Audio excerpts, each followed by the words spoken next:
Hello, everybody. Welcome to the first video on this channel. It is probably going to be pretty awful. I'm warning you now because I have no idea what I'm doing, but we're gonna try. And you know what? That's what matters. I don't know how good this is gonna be, but we'll see. But today we're gonna be looking at Trey Hendrickson's 13 and a half sacks from the 2020 season. And I'm going to kind of be showing why I don't think he is worth the amount of money that he is probably going to demand in free agency and what a team's probably going to pay him. And let me start off by saying this is nothing against Trey. I have nothing against him. I think he's a good player. I just don't think he's going to be worth the amount of money he's going to get, which is not a bad thing. My opinion. Anyways, so let's jump into this. So, first sack we have here, we're just going to start from week 17, go down, because why not? We're going in reverse order. Have this play against the Carolina Panthers. He's starting up here over the left tackle. Demario Davis is going to come in here. He's going to stunt inside. Running back's going to miss him. You'll see here. Gonna come in. Free sack on Teddy. So it's not necessary. It's a good sack. It's a fast sack. I had it at around 2.9 seconds, but it's a stunt. It's not really a one-on-one move, comes in free. So put that down as a stunt. Good play by him. Good call by DA. Good play by Demario. Good play by everybody. This one here, this is Mahomes.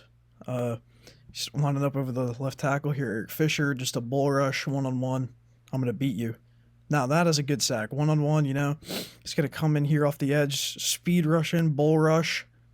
Get to Mahomes, bring him down. Big play. Now that one-on-one sack, that's where you have to capitalize in your one-on-one. Cam Jordan, he doesn't get a lot of these situations. He does here. Kind of gets locked up, but you're not going to get a lot of one-on-one situations after this season. You're making $15 million as a pass rusher. You're going to get some attention, though, on a team that doesn't have David Onyemata, doesn't have Sheldon Rankins, etc. I had this at 3.5 sacks, bull rush, one-on-one. That's a good sack. Next one here, this is also against the Chiefs, week 15. I believe this is the forced fumble one. Yes, he's coming off the edge here. Same against Eric Fisher. Had a 2-sack game in this game against Mahomes' best offense in the league. Come in, speed rush, swim move, get around him, force a fumble. Him and I believe it was Granderson on this one, I think. Yeah, Granderson. Both come in, get credit. I believe it probably went down as half a sack for both. Now, this is also a good sack. One-on-one, speed rush. You can see here, get around the edge, boom, clock him, fumble. Big play. And that is what you need to do when you're a $15 million pass rusher. So, just to recap, first 3 sacks, we have 2 one-on-one sacks against Kansas City, 1 against stunt against Carolina. So I'd have that down as 2 good sacks and 1 is defense generated. This one here against week 13, this is the Atlanta Falcons, and this one, you'll see here. It's coming in right here, same situation. It's going to come in here on the left guard, good coverage. Now this really isn't a great pass rush. This is just stunt, come inside, one-on-one, and coverage sack. Had about, 4.5 seconds on this one. He's going to come in here. Alex Mack, Ryan, not great pocket, tries to step up. Gain as much yardage as he can before going down, and he gets credit for this sack. I mean, you really can argue that he didn't do too much here. I mean, I guess he tripped them, and then Cam came in.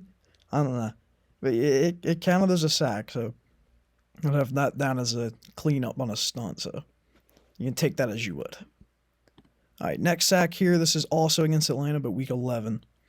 So this one, I don't think this is a sack. This is more just a good hustle play. He's going to come in here, stays on Ryan. This is covered by Demario Austin Hooper. Ryan Bales, sack. Now, obviously, that's not really a pass rush move. I wouldn't really consider this a sack. It's a good tackle.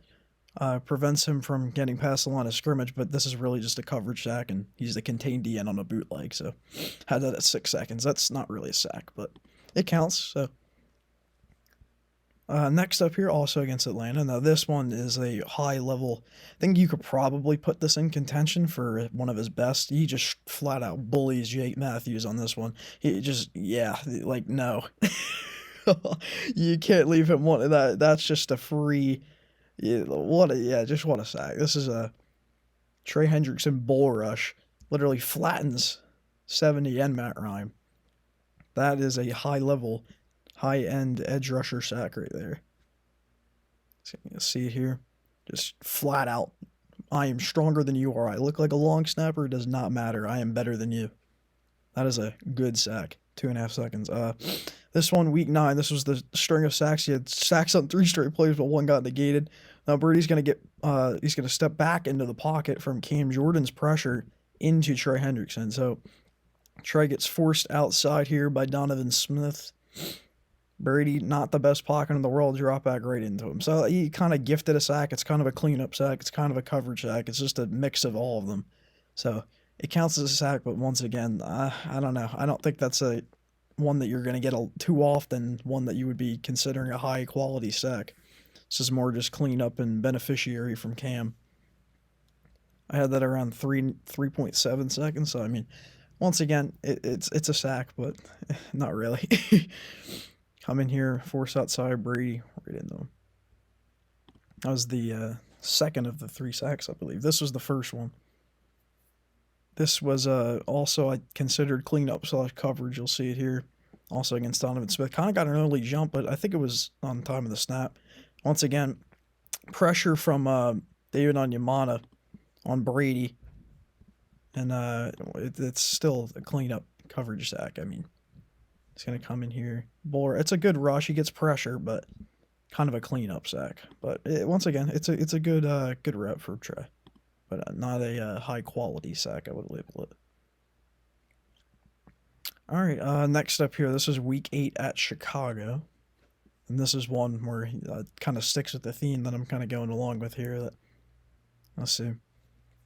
Trey's right here, lined up over the left guard, which is unordinary, not something that you see a lot. He's going to come in here, falls, gets pressured. Coverage is really good. He's going to roll out left. And Trey brings him down. So once again, it's a coverage, it's a hustle sack, whatever you want to label it.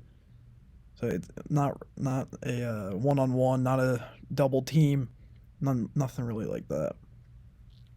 See it again from this angle. Just going to come here. He does get a little chip double team. Sees Foles rolling out. Foles probably could have ran, got yards, but he didn't. Sack from Trey. All right, this one, week 5. This is another one. You could probably say that it's his best sack of the season, maybe. It's up here over the left tackle. He just gets a really good jump. Swim move, Herbert, down. Perfect sack. I had that around 3 seconds, and that's what you need from Trey consistently to be able to say, hey, I can pay you $15 million a year. You were worth that money. That's what you really need. See it from here. Jump off the ball, swim move, finish the sack, bring him down. Really good play. Another one against the Chargers, 2-sack game. 3rd and 14. He was one of the best 3rd down rushers in the league. This one, can formulate your opinion on it. He's coming in over the left tackle again. Stunts inside. Pressure from Cam. He gets there first. Trey comes in on the stunt. So it's like a stunt and then a cleanup sack, which isn't a bad thing, but once again, it's kind of inflates the sack total of 15.5, which, once again, not trying to dunk on him or anything, but just my personal opinion on why I think that Marcus Williams probably more valuable to the Saints this offseason. And once again, they probably won't be able to keep both. See Cam come in here, almost forces a fumble, so that's nice, but it's still Alex Anzalone, or was it? Yeah, Onyemata, sorry. He comes in here, left guard, just unaware of what's going on here, 66. But clean up sack. Almost forced fumble, though. This one here, week 4, Detroit. You can also formulate what you think here. Comes inside, running back kind of like chips him a little bit, but it's kind of like a stunt format. See it better from this angle. Come in here, DeMario gets to the running back. Trey comes in behind. Stafford kind of just oblivious to what's going on in the pocket. He looks like he's trying to run, but the pocket's not bad. Like, I mean, I don't think you can really justify, like right here, you got a clean pocket. I mean, you got the running back, he's chipping, he's on DeMario, double teaming him. Stafford's still looking right, and then the clock kind of goes off and said, okay, I got to go. But there's really no pressure yet. And he kind of creates pressure for Trey himself and Cam and gives him a sack. So it's like a coverage sack, really, or bad pocket, whatever you want to call that. This one against the Raiders when they were up to nothing before that lead vanished. This was one of the longer sacks I believe here. I think this was lasted around 6-7 seconds, 6.5. Coverage sack, really good coverage by the defense though. Hard snap, Trey. He is getting double teamed though, so give him that. But yeah, this is obviously a coverage sack. Flags are just flying too. I think this was around 6.5, but see, he's going to come in here, 64-74, kind of double teaming him. He is kind of getting held too, so you gotta account for that too. I believe that it was what the flag was called on. But perfect coverage downfield gets this sack for Trey. I don't know what Derek Carr's doing. You got to get rid of the ball, but yeah. And this one from Tampa, I actually do not remember. I have no idea. Week 1 of the season. Was this in like the fourth quarter? Let me see here. This was the second quarter, 3rd and 14. Oh, this was the screen. I do remember this. Yeah, this was this is questionable. So Scotty Miller, he's gonna come in motion. He's gonna hit Donovan Smith, and then Trey is gonna come in here. Perfect coverage on the two screens actually, to McCoy and to Gronk. Sheldon Rankins. Slow it down here. Miller's gonna bump Trey. Brady looks for him. Cam's covering McCoy. Then Brady looks for Gronk. Sheldon Rankins is right there. Trey kind of beats a so-called quotation marks double team and then brings Brady down. So you can kind of just you kind of see what I'm saying. I don't think this is $15 million pass rush worth. And once again, not dunking on Trey, just my personal opinion. So you had a stunt against Carolina, and then you had multiple coverage sacks from Atlanta. And, like, that's not $15 million worth in the Saints situation right now that they're in. Like, you can't really justify giving him that much money when you know that you're $95 million over the salary cap and you have other needs elsewhere. You have Marcus Williams, free agency, Jameis Winston, etc.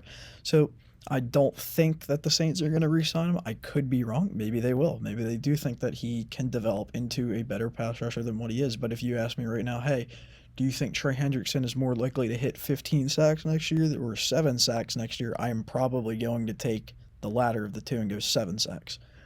Once again, not dunking on him, just my opinion. So you guys can judge in the comments, get mad at me, do whatever you want. Let me know what you think, Marcus or Trey.